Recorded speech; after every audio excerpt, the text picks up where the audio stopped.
Hello friends, this is वीरमन। दोस्तों, हमको फिर से स्वागत है वीरमन क्लासेस पे। लास्ट वीडियो हमने एक्सरसाइज 11.1 का अभी जो रचनाएं चल रहा है, एक्सरसाइज 11.1 इसका पहला सवाल कवर किया था और मैंने बताया था उसी प्रकार से सभी सवाल बन जाएंगे आपको, है ना। और आज जो हम बनाने जा रहे हैं उसी का दूसरा और तीसरा सवाल कुछ कवर करने की कोशिश करते हैं, है ना। देखिए, बहुत आसान है। एक सवाल अगर आप समझ लेते हैं तो और जो भी है सवाल है आप खुद से बना सकते हैं। सवाल के चलिए देखते हैं बिना टाइम पास किए हुए, है ना। और हाँ, मैंने आपको बताया, मैंने आपको बढ़िया से समझने के लिए पेन लिया है 2 प्रकार का, है ना। लेकिन जब भी आपको करना है आपको पेंसिल से करना, ताकि जो भी गलतियाँ आपकी हो जाए आप उसको इरेज करके सही कर सको, है ना। चलिए शुरू करते हैं। इसमें जो सवाल दिया हुआ है कि पहला 4 सेंटीमीटर, 5 सेंटीमीटर और 6 सेंटीमीटर भुजा वाले एक त्रिभुज की रचना कीजिए। तो बहुत आसान है त्रिभुज की रचना करना, है ना। फिर इसके समरूप एक अन्य त्रिभुज की रचना कीजिए जिसकी भुजाएं दिव्य संगत भुजाएं के 2/3 गुने। देखिए, बस 2 चीज़ आपको ख्याल रखना, एक ये त्रिभुज की रचना करना है और जो एक और अन्य त्रिभुज की रचना करनी है उसकी जो भुजाएं हैं वो ये वाले त्रिभुज के 2/3 गुनी है। अब इससे पहले आपको एक चीज़ बात रखना है कि जो दिया हुआ है इसको हमको देखना है कि 2/3 गुनी है। तो 2/3 गुनी है तो एक चीज़ देखना है कि जो त्रिभुज बनेगा उससे छोटा बनेगा कि बड़ा, नया वाला। एक तो ये त्रिभुज बन ही जाएगा, है ना। अच्छा, पहले मैं त्रिभुज बना के दिखाता हूँ आपको, उसके बाद इस पे थोड़ा सा हम लोग ध्यान देंगे, है ना। बस ये ध्यान रखना है कि जो बनाने वाले त्रिभुज है वो इससे छोटा बनेगा कि बड़ा बनेगा। तो ये इसका बस एक सिंपल सा तरीका जानने का कि अगर ऊपर में बड़ा है नीचे वाले से तो बड़ा त्रिभुज बनेगा, ऊपर वाला अगर नीचे वाले से छोटा है तो छोटा त्रिभुज बनेगा। यानी अंश अगर हर से छोटा है तो छोटा त्रिभुज और अंश यदि हर से बड़ा है तो बड़ा त्रिभुज। इसका कहाँ काम आएगा आगे चलिए मैं बताता हूँ। चलिए शुरू करते हैं। एक त्रिभुज लीजिए, देखिए स्केल आपका होना चाहिए, है ना। एक त्रिभुज बनाइए, कोई सा भी त्रिभुज। देखिए 4, 5 और 6 सेंटीमीटर का है तो कोई सा भी आप ले सकते हैं। हमने क्या किया, 4 सेंटीमीटर का एक रेखा खींच दिया यहाँ पे। 4 सेंटीमीटर देखिए, आपको पेंसिल से करना है, मैंने पहले ही बता दिया। 4 सेंटीमीटर कर लिया हमने, ठीक है। अब इसके बाद क्या करना है,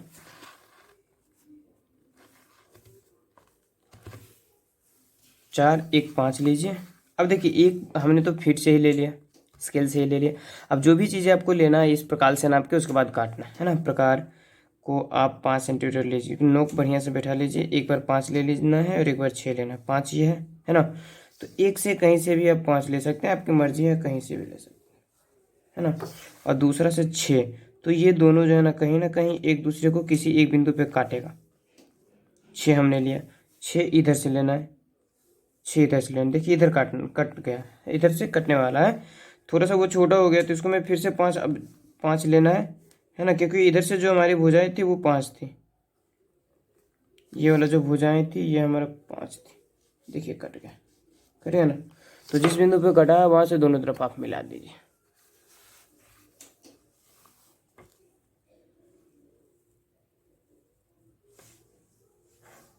ये हुआ और इधर से ये हुआ, त्रिभुज बन के तैयार है। बस पहला काम खत्म। त्रिभुज तो बनाना बहुत आसान। अब जो हमने आपको बताया था कि ये 2/3 ये देखना है आपको, है ना। तो हमने देखा 2/3 यानी त्रिभुज के अंदर बनेगी भुजाएं। जो नया त्रिभुज बनेगा वो इस त्रिभुज के अंदर बनेगा, वो इस त्रिभुज के अंदर बनेगा। इस बात का ख्याल रखिएगा, है ना।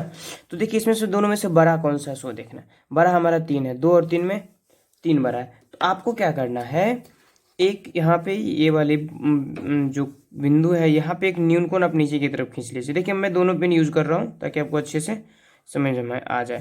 तो यहाँ पे हमने एक न्यूनकोण खींचा। न्यूनकोण कोई सा भी ले सकते हैं, कोई ज़रूरी नहीं है ना। तो जो आपके मन में आए न्यूनकोण ले लीजिए। इसको 3 बराबर भागों में काटना है। कितने बराबर भागों में काटना है, 3 बराबर भागों में काटना है। देखिए मैं कॉपी घुमा नहीं रहा हूँ, नहीं तो आपको समझने में दिक्कत होगी, इसलिए आप थोड़ा ध्यान रखिएगा। आपको जिस तरीके से आसानी हो आप कर सकते हैं। 1, 2 फिर 3 है। तो इसको अपना नाम क्या है, मान लीजिए इस त्रिभुज का नाम हमने दिया A, B और C। तो ये हो जाएगा B1, ये हो जाएगा B2 और ये हो जाएगा B3। Got it. अब आपको क्या करना है, जब एक बात यहाँ पे ख्याल रखना है कि जब जो त्रिभुज बनने वाला है वो बड़ा होगा तो त्रिभुज जो बड़ा होगा इसकी भुजाएं भी बड़ी होंगी, है ना। तो जो अगर बड़ा वाला त्रिभुज बनेगा तो जो छोटा वाला भाग हो उसको इससे मिलाएंगे, लेकिन जब छोटा वाला त्रिभुज होगा तो बड़ा वाला को मिलाएंगे। क्योंकि देखिए हमें यहाँ पे हमने जाना कि छोटा वाला त्रिभुज बनेगा यानी अंदर बनेगा, यानी त्रिभुज अंदर बनेगा तो एक भुजा अंदर बनेगा एक भुजा अंदर मिलेगा तो एक भुजा बाहर यहाँ पे हम मिलाएंगे। इसका जो भुजाएं हैं एक अंदर होगी, लेकिन इस दोनों में से हमें देखना है कि 3 बड़ा है, 3 बड़ा है तो 3 को हम इससे मिलाएंगे, है ना। 3 को हम इससे बड़ा वाला को जो होगा इस बिंदु से इससे हम मिला देंगे। लेकिन जब ऐसे त्रिभुज बनना हो, अगर मान लीजिए 3/2 होता तो यहाँ पे 3 को नहीं मिलाते, 2 को हम मिलाते, फिर तीसरी वाली भुजा बाहर बनता, है ना। समझ रहे हैं मेरी बात।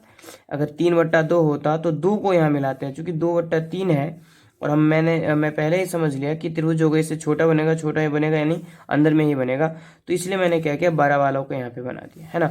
अब इसके बाद क्या करना है आपको, यहाँ पे जो न्यून कोण बना है वो 2/3 है, तो 3 पे जो न्यून कोण बना है वो 2 पे ही भी आपको बनाना है। 3 पे जो न्यून कोण बना है उसको 2 पे भी बनाना है। आप माप ले लीजिए, चाप ले लीजिए, अब एक कोण इसको माप लीजिए, इतनी बड़ी है 3 पे, तो 2 पर भी इतनी बड़ी आप डाल दीजिए, है ना। फिर इसको माप लीजिए, कितना बड़ा कोण है, इतना बड़ा, है ना। तो अब इतना बड़ा है, इसको भी माप के आपको काटना है, उतना ही बड़ा लेना है आपको, काट लिए।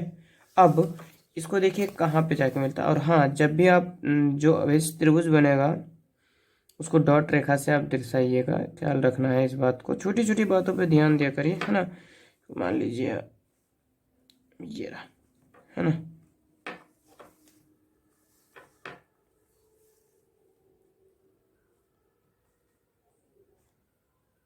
यहाँ पे है, चूंकि ये सी है तो इसलिए हम इस बिंदु को सी डैश मान लिया, यहाँ पे कटा।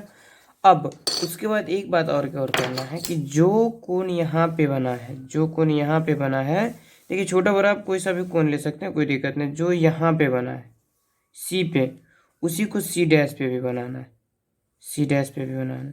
और जितना बड़ा इसको ये कोण है इसको माप के और फिर से काट लीजिए, इस प्रकार जो है आपका बन जाएगा।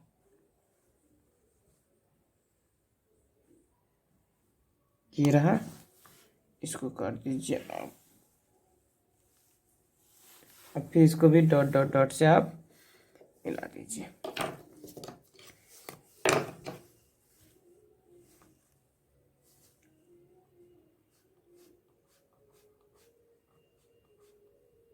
बस हो गया, ये ए डैश है, ए डैश मान लीजिए। इस प्रकार जो ए डैश बी और सी डैश, ये देखिए त्रिभुज बन के तैयार है, ये वाला त्रिभुज बन के तैयार हो गया। बस इतना आसान है ना। अच्छा एक काम करिए, अगर आपको रचना के प्रकार बोलने, मतलब रचना के चरण कैसे, तो रचना के चरण आपको क्या क्या लिखना है, आप हमेशा पेंसिल का प्रयोग करिएगा, मैं बता रहा हूँ आपको, है ना। चरण, चरण में आपको क्या देना, आपने क्या क्या किया चरण फर्स्ट, मैंने कि जैसे कि कल हमने बताया चरण फर्स्ट में आपको करना क्या है। चरण फर्स्ट में हमने क्या किया कि 5 सेंटीमीटर, 6 सेंटीमीटर और 4 सेंटीमीटर वाले एक त्रिभुज बनाया है ना पहले से ही। तो आपने क्या क्या किया, आप ये लिख सकते हैं कि बी सी बराबर 5, ए बी बराबर, सॉरी बी सी बराबर हमने 4 लिया था, बी सी बराबर 4, ए बी बराबर 5 और ए सी बराबर 6 सेंटीमीटर का एक त्रिभुज बनाया।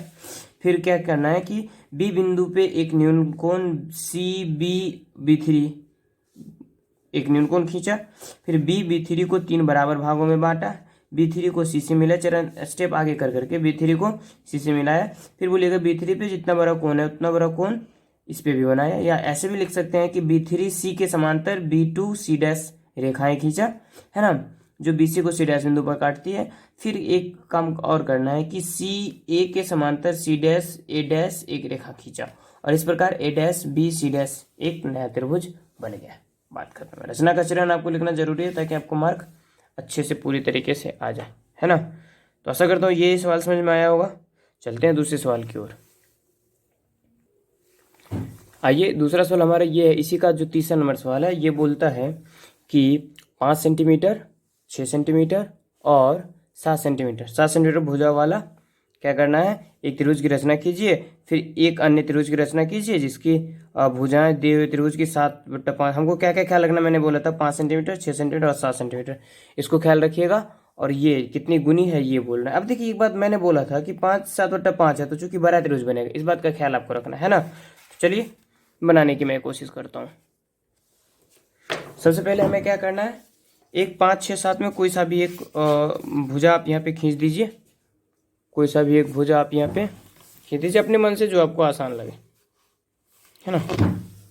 चलिए मैं खींचता हूँ एक, कितना 5 6 7 है तो मैं 5 ही लेता हूँ। चलिए एक मैंने 5 सेंटीमीटर कर लिया, ठीक है, 5 सेंटीमीटर ये हुआ। अब 5 सेंटीमीटर से एक 6 और एक 7 हमको करना है। तो हमने बोला था कि जब 3 भुजा दिया हो तो एक आप स्केल से बना लीजिए, बाद बाकी आपको प्रकार की ज़रूरत पड़ेगी और आपको इसी से माप के लेना ही पड़ेगा ताकि जो एक दूसरे को सही जगह पे काटे। 5 1 6 लेना है हमको, 6 है ना। तो 6 से आप इसको ले लीजिए, इधर हमने ले लिया। फिर 7 लेना है, इसी को बढ़ा के आप 7 लेके काट लीजिए। छोटा बड़ा हो जाए तो उसको देख लीजिएगा आप, ये काट लीजिए, काटा। फिर इसको मिला लीजिए,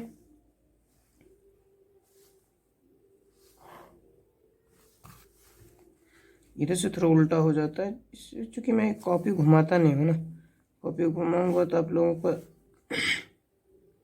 समझने में भी दिक्कत हो। मान लिया, चलिए इसका नाम दे दीजिए।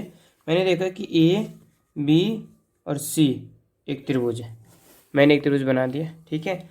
अब हमने बोला था कि हमको जो है 7/5 भाग हम बनाना है इसका, नहीं 7/5 ऊपर वाला बड़ा है तो त्रिभुज बड़ा बनेगा। तो वही प्रोसेस होगा, यहाँ पे अपने मन से कोई सा भी न्यूनकोण खींच दीजिए। थोड़ा सा आपको दिख रहा है तो उसमें ऊपर कर दे रहा हूँ, ओके। हमने कोई जो है, कोई अपने मन से कोई सा भी एक न्यूनकोण हमने बना लिया, ठीक है। न्यूनकोण बनाने के बाद इसको कितने भाग में, देखिए 7 5 में बड़ा कौन सा 7 है, इसको 7 भाग में काटना है। कितने भागों में काटना है, 7 भाग में काटिए, बराबर 7 भागों में काटिए। इस इधर से उल्टा हो जाता है, कॉपी घुमा लूँ मैं। 1 2 3 4 5 6 7, हाँ 7 हो गया। चलिए अब इसको क्या करना है, नाम दे दीजिए। क्योंकि बी से B1 B2 B3 B4 B5 B6 B7। अब देखिए, चूंकि बड़ा त्रिभुज बनेगा तो छोटा वाला को मिलाना है, बड़ा त्रिभुज बनेगा तो छोटा वाला क्या है, 7 5 में 5 छोटा है, तो 5 को आप इससे मिलाइएगा, आप इसको 5 को इससे मिलाइएगा, है ना। 5 को इससे हमने मिला दिया। अब 5 पे जितना बड़ा का न्यूनकोण बना है उतना बड़ा न्यूनकोण जो है 7 पे भी बनाना है। हमने चलिए मान लिया कि इतना बड़ा न्यूनकोण जो है वो 5 पे बना है।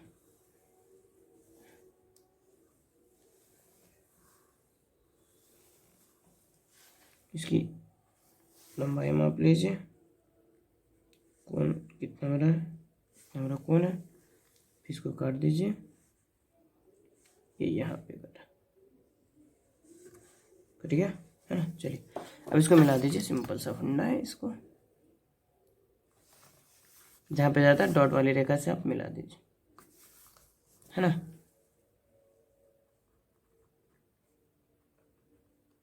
एक बात गौर करना है आपको कि जो ये वाली भुजाएं हैं ये भी आपको कटनी चाहिए, तो तभी तो ये वाली देख लीजिए कैसे होगा, सही है।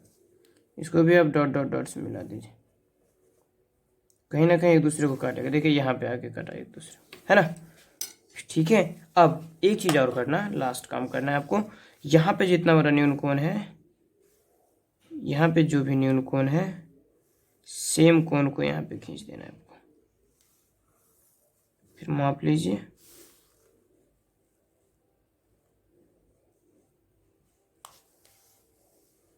ले लीजिए, कर दीजिए, हाँ। चलिए फिर अब इसको डॉट डॉट डॉट से मिला दीजिए, जहाँ तक जाता है अब चल जाएगा चुपचाप।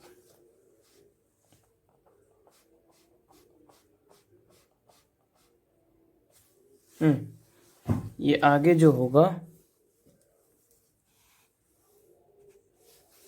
इसको भी तो फिर बढ़ाना है, कहाँ पे जाके ये भुजाएं मिलेंगी एक दूसरे को, बढ़ाना है आपको जहाँ तक बढ़ जाए।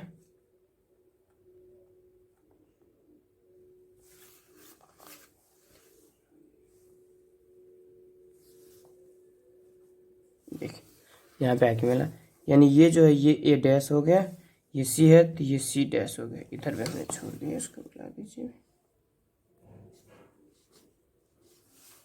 ठीक है। सही है। अब रचना के चरण में आपको क्या क्या लिखना है, मैंने बता दिया है पहले ही। रचना के चरण में आपको क्या लिखना है, सबसे पहले लिखना है कि 5 सेंटीमीटर 6 सेंटीमीटर और 7 सेंटीमीटर वाला एक ABC त्रिभुज बनाया है ना। बी बिंदु पे एक न्यून कोण खींचा, न्यून कोण का नाम भी आप दे सकते हैं, है ना। फिर बी डैश को 7 बराबर भागों में बांटा, है ना। उसके बाद क्या किया कि B5 को C से मिलाया, और उसके बाद जो यहाँ पे न्यून कोण बना हुआ था वही न्यून कोण यहाँ B7 पे बने, या आप ये भी बोल सकते हैं B5 C के समांतर B7 C डैश एक रेखा खींचा। फिर आपने क्या किया, कौन सी पे यहाँ पे जो न्यून कोण है वही न्यून कोण यहाँ पे बनाया, या ये भी बोल सकते हैं कि CA के समांतर C डैश A डैश आप रेखा खींचा, है ना। और इस प्रकार जो बड़ा वाले त्रिभुज A dash B C dash एक अभिष्ट त्रिभुज बनेगा, है ना। चलिए, मैं आशा करता हूँ कि आज का मैं ये दोनों सवाल आपको समझा पाया हूँ। फिर मिलते हैं अगले वीडियो में, तब तक के लिए बाय, टेक केयर।